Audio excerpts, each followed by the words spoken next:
during her tenure that many women actually were able to be recognized in the several political and economical sectors in Nigeria, for instance.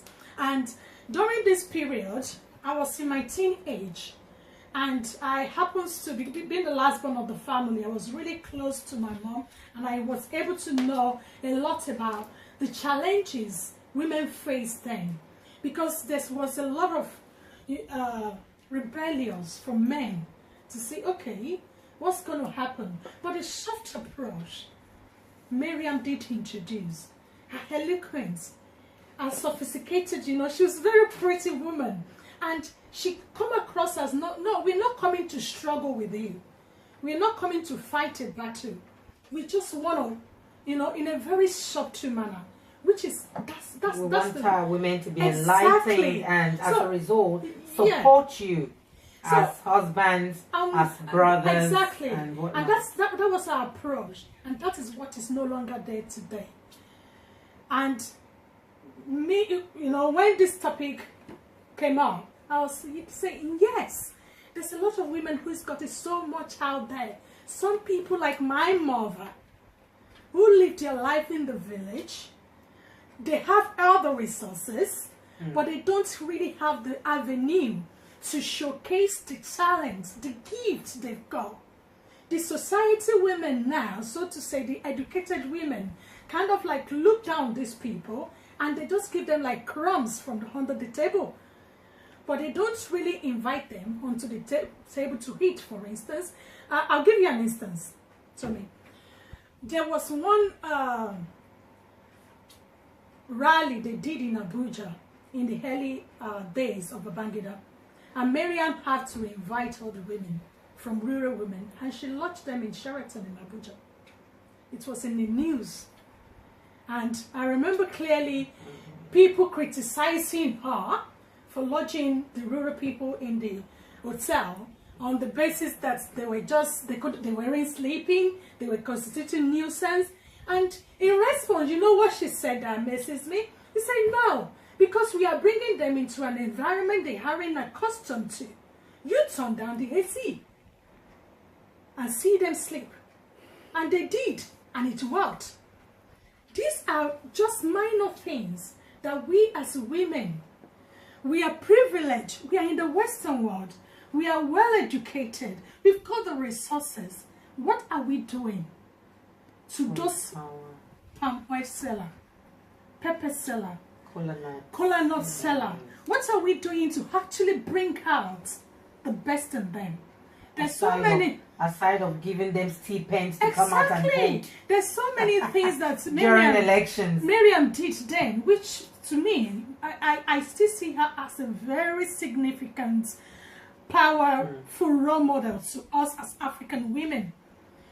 That was when we had the African initiative to have cooperative for women, in which a lot of women were empowered to set up their own business. In fact, she, as a result of her involvement in Better Life for Rural Women, even the so-called educated and urban women found pride in wearing clothes like this to work and to other engagements. Exactly. Because I remember there's so many when I was growing up, it wasn't the fashion at all. You don't go near African clothes, and not at all. It was meant for the women people in the village. Yeah, and she gave a lot of women voice.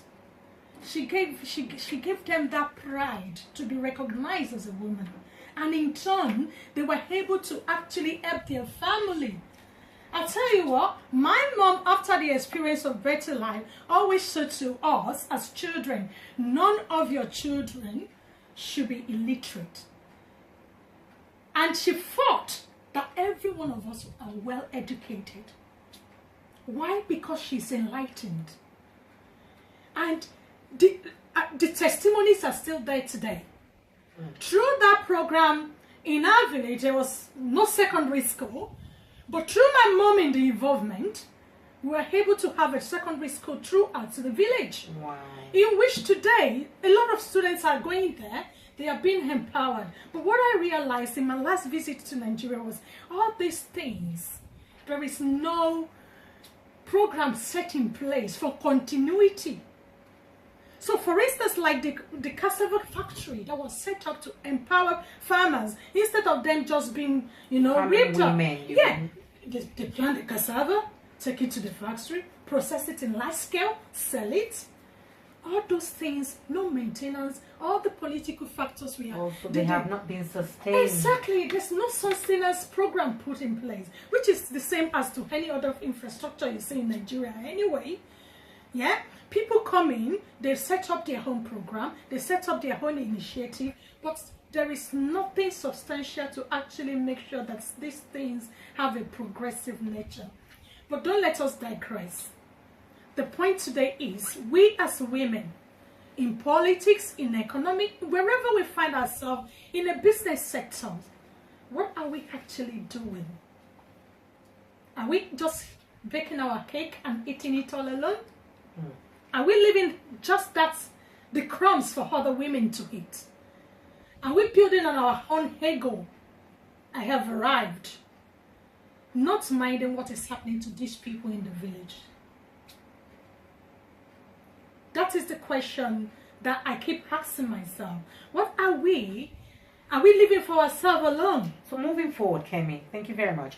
Moving forward, what do you advise? What sort of actions do you think can be put in place, especially with this present government, President Buhari in Nigeria, who is supposedly trying to put the country back on the right track? What sort of actions would you advise the government that can be put in place to revisit the sort of program that late Miriam Babangida had in those days, which I remember very well, Better Life for Rural Women, albeit I was just about finishing university, yes, I remember. That started in 87 to the yes, late 80s, yes. Yeah. I remember very well. I was just about leaving university, and it was, I think I wrote something on it, so it's something that I know about. What sort of actions do you think can be put in place? Maybe not necessarily calling it the same name, but what sort of actions do you think government should put in place to once again revisit empowering our women in the rural areas, encouraging them to like you have the free trade sort of things that the British do all across Africa, where they encourage women farmers to crop their coffee, crop their tea, and export them where they get money into their pocket. What do you want to advise?